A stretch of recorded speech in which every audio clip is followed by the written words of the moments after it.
Who doesn't love a good farming game? From the utterly addictive Farmville that swept Facebook in 2010 and suddenly made virtual plant ownership a determinant of your high school social status, to the beloved Stardew Valley that lets its players escape the corporate grind for a more fulfilling life of honest work and small-town charm. Farming simulators give us a taste of that one thing we so often find ourselves craving, a simpler life. Skyrim's a pretty cool game too, but it's definitely not a farming simulator. Or is it? Well, no, it really isn't, but you can do all sorts of wild things in Skyrim that Bethesda never imagined through the power of modding. Like recently on the channel, I've been playing Skyrim Post-Apocalyptic, where the cities are in ruins and the world is overrun by zombies.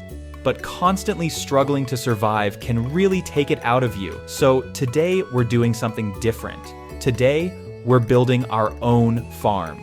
To do this, I've combined several farming-themed mods, which you can find listed in the description. The main one is called Heljarchen Farm Revamped, which lets you repair, operate, and expand a farmstead north of Whiterun using the construction system introduced with the Hearthfire's DLC. This is Jeffrey. Jeffrey's spelled like this because it's fantasy. When Jeffrey turned 18, he left the home of his overbearing parents to take up his late grandfather's deed of ownership to Heljarchen Farm, only to find that it had been ravaged by bandits and left completely inoperable. He's in way over his head, with few practical skills and not a septum to his name. With just his own 2 hands and his beloved dog, Clover, Jeffrey's going to do his best to repair his grandpa's old farm and build a new life for himself in Skyrim. We've got a lot of work to do, so let's dive into things, shall we? As most journeys do, our journey to live a simpler life begins on day 1. The plot of land we've acquired comes with a couple natural resources that we'll soon become well acquainted with. The first is this wood pile, where we can use a woodcutter's axe to chop firewood. The second is this stone quarry. Using a pickaxe, we can mine it for stones that can be used as building materials, and occasionally even dig up a gemstone. These forms of manual labor will be key early in the playthrough to start gathering resources. At least we have Clover here to supervise. There's also a single corundum ore vein a little ways up the hill. We'll need to keep a small supply of corundum around because it's required for crafting locks. Further up the hill, we find our neighbors, the Loriuses. They have a small but prosperous farm going. That's a good sign for the potential our own land holds. They've also got a super cute bunny. Just look at those floopy ears. They're kind enough to let us mooch off their crops, so we have something to eat while we're working. Clover, please. I know you can float in midair. It's very cool, but I need to get around you right now. In the evening, we venture a couple hours northeast to the Nightgate Inn and its accompanying village of Heljarchen.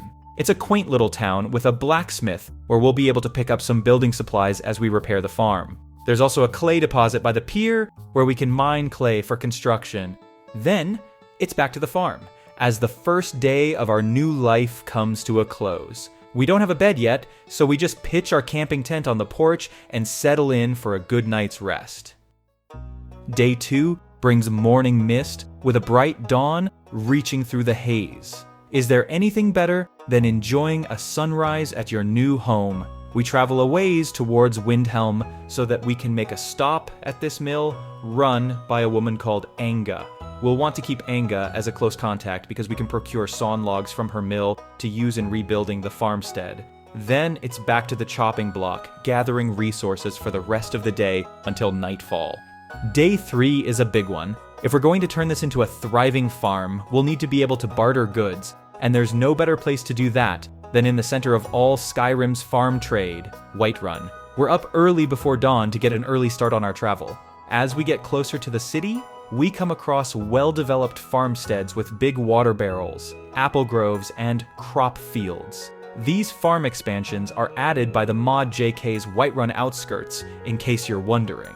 Someday, if we work hard enough, our own farm will be just as beautiful. Just look at this sprawling, perfectly planted field. The exterior of Whiterun is dotted with homes and inn and market stalls for farmers to sell their produce. Everything about this place just screams rural trading hub. At last, We enter Whiterun proper and are overwhelmed by the quantity of shops and merchant stands both on the main street and back alleys, selling everything from cheese wheels to mead to exotic ingredients from Morrowind. We'll need to somehow distinguish ourselves from the competition if we're to carve out a place for selling our own goods here. This Whiterun expansion comes from the Dawn of Skyrim mod, which adds decorations to the city and makes it feel more commercial. Our main source of income right now is the gemstones we found while quarrying stone. We can sell these to Belethor at the general goods store for a tidy sum. In exchange, we buy glass and straw to use in repair work. But sadly, now that we've procured some needed building materials, it's time to depart. We don't have any money to spare treating ourselves to the luxury of a night at the inn. It's back to the farm for us. On day 4, we start by using the property's smelter to turn the ore we've been gathering into ingots. At our workbench, we ponder our first objective, repairing the farmhouse. To do this, we're going to need iron fittings, hinges, locks, and nails, all of which require iron to make, and iron is unfortunately something we're in short supply of. Fortunately, our farm is about halfway between Whiterun and Dawnstar, and Dawnstar is home to an iron mine. We mine away for a few hours, gathering all the iron ore we can extract, but we're going to need a lot more to get the farm up and running. On day 5, it's back to the stone quarry. We don't need any more stone right now for building, but the occasional gemstones we get from doing this are our best source of income currently. In the evening, we return to Whiterun so we can sell our gems and purchase iron from Adrian the blacksmith. Aw, look at the kitty. You look like you deserve a good petting. We weren't able to afford all the iron we needed to repair the farmhouse on our last trip to Whiterun, so day 6 is basically a repeat of the previous day. At least Belethor also buys the immense amount of stone we're quarrying for 1 septim apiece. Then, in heavy rain, we crawl into our tent for the night. It sure will be nice to have a roof over our heads soon. On day 7, we spend some time at the forge turning our iron stores into the building components we need: nails, locks, iron fittings, and hinges. Then, on day 8, we've finally acquired the full set of materials to begin repairs on the farmhouse. We ordered sawn logs from Anga's mill, mined clay in Heljarchen village, crafted iron fittings, locks, hinges, and nails, quarried our own stone, and bought straw from Belethor. Time to build. This takes basically the entire day, but at the end of it, we now have a sturdy farmhouse ready for us to settle into. Let's pack up our tent and check out the inside. The place is completely unfurnished, and it seemed a bit bigger from the outside, but it will certainly do. We've got an open living space with 2 bedrooms, one upstairs and one on the ground floor. There's also a cellar, which will be useful for storage after we've cleared out the cobwebs. We hang a set of Whiterun banners from the porch and take in the sight of our new home. We lay out our bedroll in the living room and can now rest easy with a full set of walls around us. Now that we have the house up, our next goal will be to furnish an office within the farmhouse, where we can begin to hire workers for the farm. Clover watches as we gather some clay. Then it's back to quarrying stone, where we luck out and uncover a flawless garnet. With all these gems, we're well on our way towards getting the office built. With our gems sold and ingots purchased, we craft the iron fittings, locks, and nails that we need, and in the wee hours of morning, the job is finished. We've now fully furnished a working office in the cellar of the farmhouse. Who would have thought you could make all this out of lumber and iron fittings? In the future, we'll use this office to manage farm operations and hire staff, but we need to make more repairs first. That was one very productive day. But before we continue, please consider hitting that like button and subscribing to the channel if you're enjoying the playthrough. It's free for you and lets YouTube know that they should recommend my content to others. Since I'm such a small channel, it really can make a big difference for helping people find my videos. Thanks, now let's get back to some wholesome farm living. On day 10, we repair the fencing around our crop field, using sawn logs, clay, and hinges. Now this is starting to look like an actual farm. Nice jump, Clover! On day 11, we're back in Whiterun to restock our building materials. Clover loves all the food smells in the market. On day 12, we repair the stable for housing a horse, and we fix up the horse-drawn wagon so we can send our goods to market. By the end of day 13, we've fixed up this big water barrel by the workstation. On another trip to market in Whiterun on day 14, we spend a little more time getting to know the stray cat we're befriending. On day 15, we repair the windmill. I'm not sure what the point of a windmill is, but a lot of farms have them, so that's probably good for us.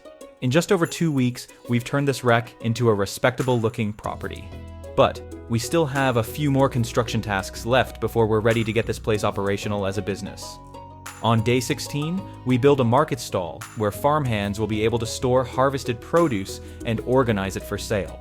Then, on day 17, we get the farmhouse cellar furnished for food storage. We also build a living quarter upstairs so that we'll be able to hire and house farmers who will work in the field. We build farming supplies next, and now we're finally ready to get things running. For 150 gold, we hire 2 farmers who will work in the field, gather foodstuffs, and live on the first floor of the farmhouse. Hey guys, how's it going? Y'all ready to do some farming? I sure hope so, because you've been hired to do exactly that. On day 19, our farm is officially operational. We've got Sigja working in the field, and down the hill, we have the market stall, where Rogvold is staring out the window. Get back to work, new guy. This farm isn't gonna run itself. On day 20, we furnish a small room in the cellar where we'll be able to sleep and finally have our own bed. The room's a little cluttered, but is still a huge improvement over sleeping on the floor every night. Why, hello there, soldier. You're a handsome steed, aren't you? And fluffy too. On day 21, we construct a watchtower where a guard can monitor and protect the property. Or I can use it to spy on the farmers and make sure they're doing their job. Oh no, this cow's gotten stuck in a hay bale. Clover! Clover, help! Come rescue her! Okay, you lost interest apparently. Now, we start stockpiling the food that we're producing, which we can then take to Whiterun for sale, or try cooking into higher value items. On day 22, we finish a pretty big project, laying the groundwork for an eventual manor a little way up the hillside overlooking the farm.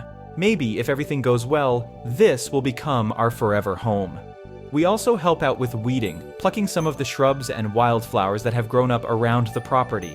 Then we get to day 23, when we finally make our debut in Whiterun as a merchant farmer with foodstuffs ready to sell. We set out a chair and blanket to feature our finest goods, and hope that shoppers will have interest in our little shop. Okay, so we have a potential customer. This is good. I've got bread, I got chicken, I got like some produce or whatever. Oh, he shook his head and walked away. No, I have chicken. I have chicken. Who doesn't love chicken? Come back and buy some chicken. We try setting up by the street preacher to see if his audience wants anything to snack on, but still no interest. Apparently, I can ask Clover to run the shop for me. He said, of course. So Clover's just gonna he's running it now. If he manages to sell something, that would be hilarious. What is going on? Now, unfortunately, it looks like things aren't going too great with Clover in charge. Oh well, it was worth a try. It's pretty hilarious that interaction exists, though. Like, sometimes you just have a couple of mods interacting that have not properly accounted for each other. I'm gonna try increasing the number of NPCs in Whiterun, just so we have more potential customers to appeal to. This should do the trick. After a sudden mass migration to Whiterun, we set up shop again in the marketplace and wait for one of the many passers-by to take interest in our merchandise. Hunter wants to buy my butter for 2 septums. Okay, well that's virtually nothing, but hey, it's a sale. You've got yourself a deal. Merchant wants to buy apple cabbage stew for 21 septums. Alright, now we're talking. The market is so full now, bustling with people and, for some reason, goats. This is chaos, and it's fantastic. We made a little bit of money, not as much as we might if we had mined for gemstones all day, but at least this way, we're doing true, honest farming work. Come on, Clover, it's back to the farm for the night. On day 24, we try our luck at the market again and get a decent sale on some clam chowder. Whoa, Noble wants to buy a full basket of bread rolls for 109 septums. Great! That's the biggest sale we've made yet. Another one. 2 nobles in a row, both buying bread roll baskets. This is excellent. Our earnings for the day help us to buy more iron ore and ingots. We've still got a lot of expansions to make to increase farming operations, and we need heaps and heaps of iron to do it. The next day we do some planting work in the now cleared crop field. We're going to build a little garden for ourselves. We also construct furnishings in the guard tower, which means we're almost ready to hire a guard.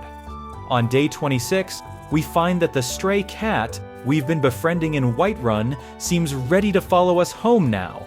How could we not adopt this cutie? You shall be named Tiger. You better not try to eat him, Clover.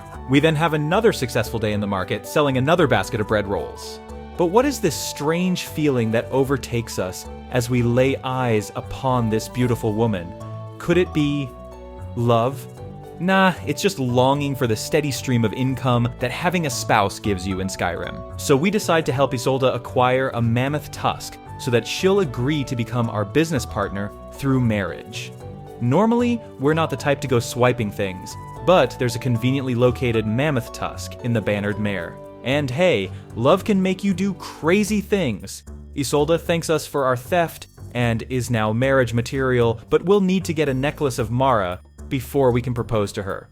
Hopefully the pair of animals guarding our shop aren't scaring all the customers away. On the way home from Whiterun, we stop by Melvin's cat store to pick up supplies for our new feline friend.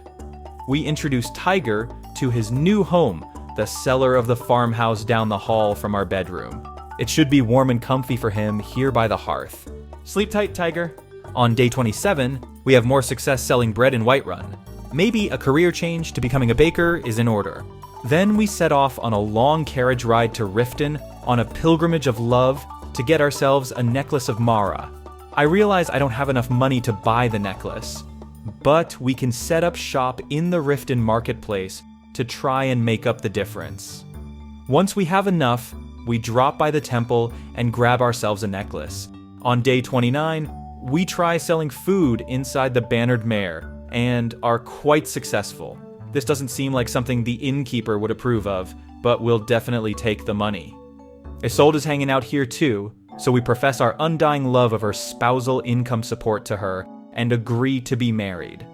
Our herb garden is coming along pretty nicely.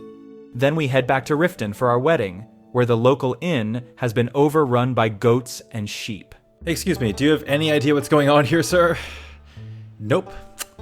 Okay then. Clover, can you get off the mat, please? You're not for sale. And also you're drooling on all the merchandise. On day 31, we attend our wedding at the Temple of Mara. The two farmers we've hired attend. That's pretty cool, actually. As a married man, we can receive a portion of the profits that our spouse makes at her shop, as well as a home-cooked meal every day. On day 32, we're back at the farm and have repaired the greenhouse where we can grow more herbs and plants. It's not furnished yet, but once it is, we can even hire a brewer and start making mead to sell. Hey Tiger, how's it going? Enjoying your new home? On day 33, we visit the wife and receive our daily stipend of 1 home-cooked meal and 100 gold. Turns out, the home-cooked meal is a hit at the market. Whiterun Guard wants to buy it for 536 septims. That is the biggest sale we've ever made by far. Wow, and then another guard buys our non-bread. Guest guarding the city makes for hungry work, and apparently it pays well. These mods just make Whiterun so thriving and beautiful. I love how detailed the building textures are, and the color of the lanterns hung around the Gilder Green. It's all so picturesque. Clover, that's a really awkward place for you to be sitting. I'm trying to work here. You're just right in the middle of things. Okay, well no, up on the table is not bad. Oh, okay, no, Clover's freaking out. On day 35, we get the greenhouse furnished. Then we spend another evening at the Bannered Mare, selling our food and enjoying the entertainment. On day 36, we start planting an apple grove to give our farm some more greenery. We also hire a guard to man the guard tower and defend the farm from evil. Welcome to the team. Then we hire a brewer who will tend to the greenhouse and make mead, Strovar Mead Blood. Hopefully that's a more figurative name than a literal one. Wow, the brewer's already littered his room with empty bottles. He better not let his alcohol consumption affect his job performance. The brewing vats and crafting tables are set up quite nicely in the cellar of the farmhouse. At least his workstation is much cleaner than his bedroom.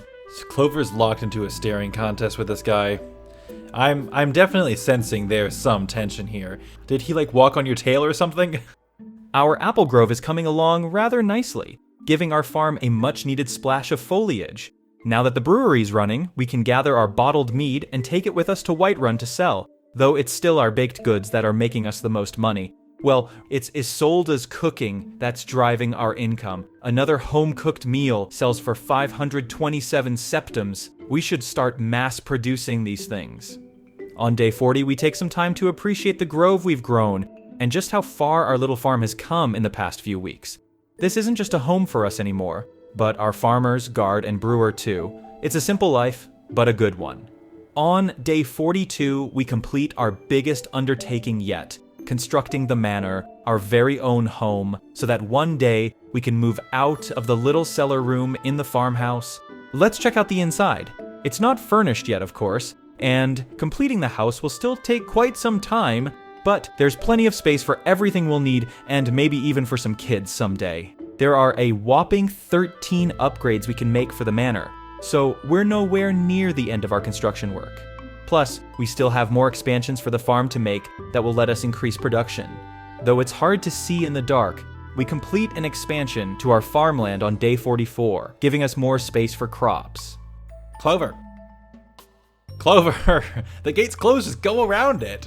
On day 46, we furnish our bedroom in the new manor. Let's check it out. We've got a luxurious carpet, 4-poster bed, lots of wardrobe space, and a safe. This is a big upgrade over the farmhouse basement. Come on, Tiger, we're moving. Tiger seems a bit overwhelmed by the vast new space, but he'll get used to it.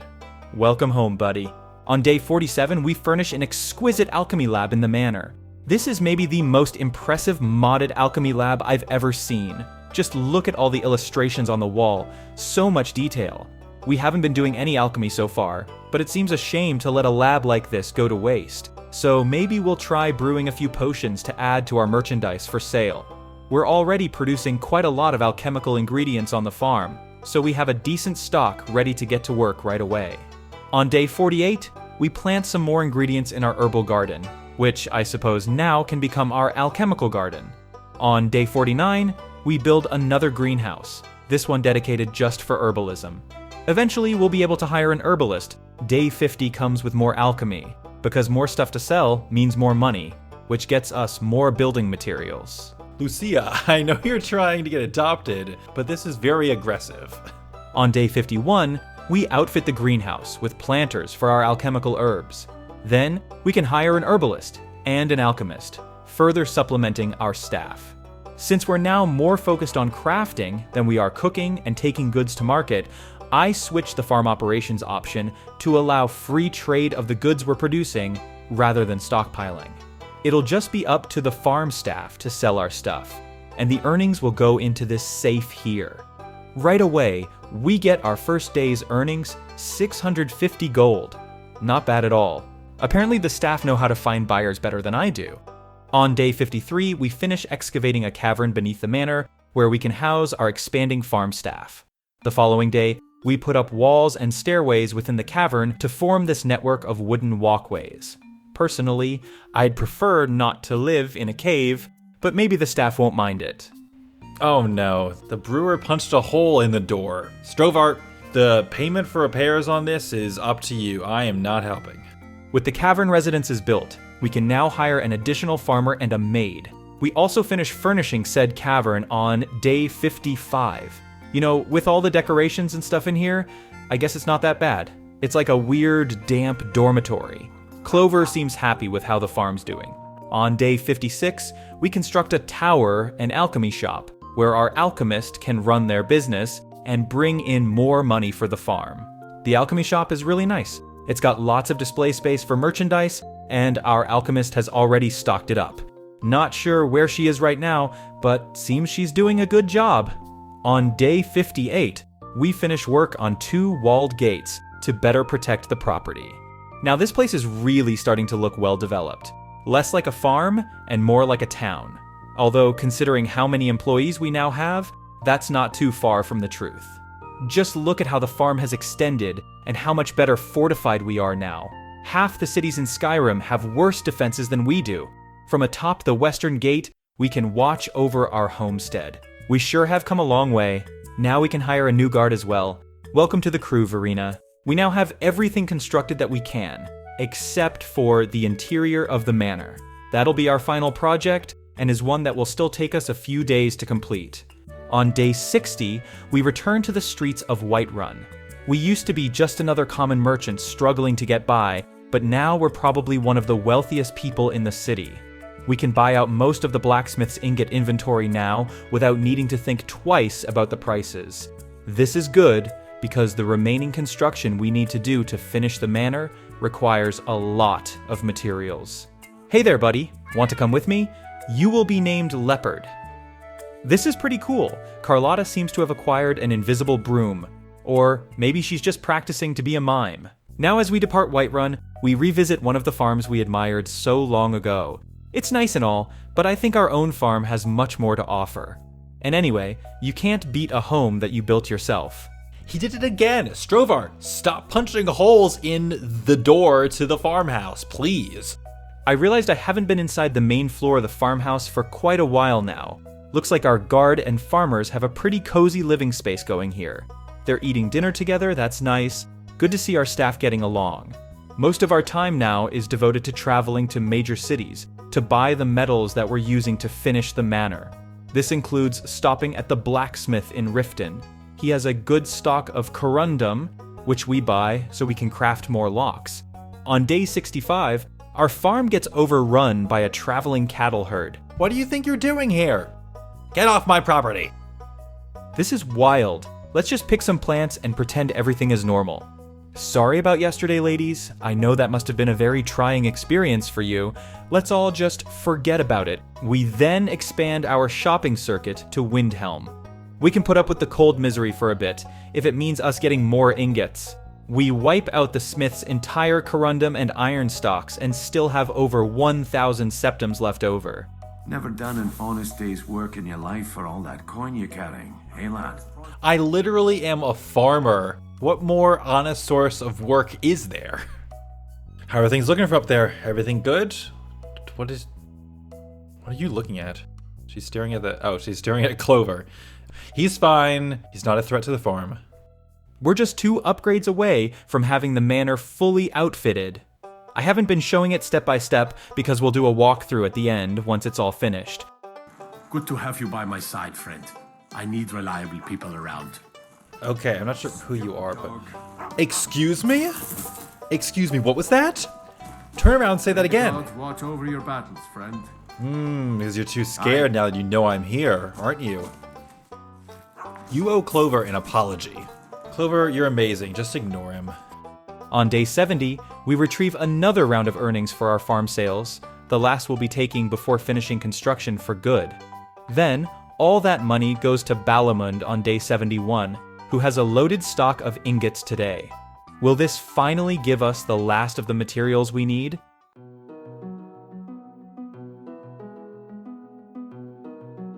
It's day 72, and construction is now finished. We've made every repair and upgrade possible to Heljarchen Farm and the manor. We've officially done it. The manor is now complete. Let's check out the finished product. Through the main entrance is a cozy living room with some artwork and some flowers that I'm pretty sure are poisonous, actually. Clover, don't eat those.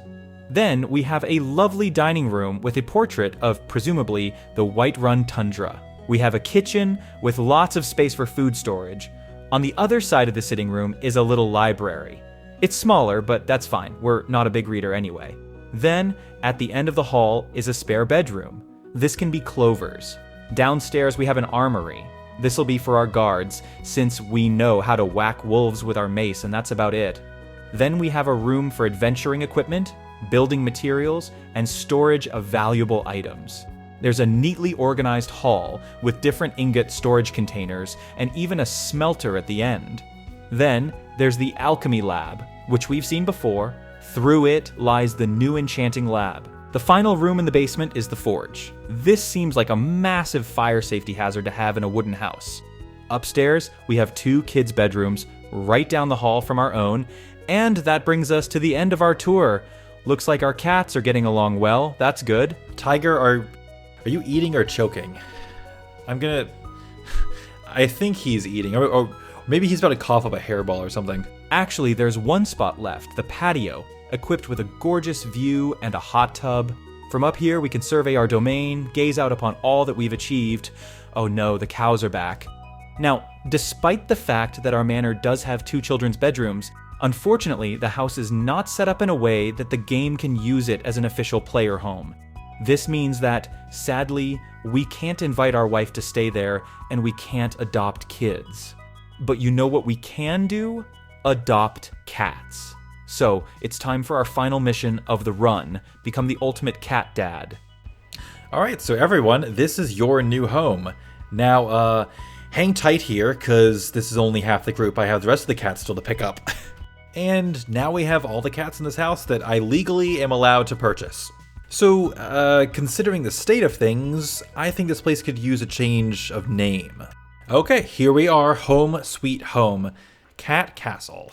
In 72 days, we succeeded in revitalizing this old wreck and transforming it into not just a prosperous farm, but a forever home.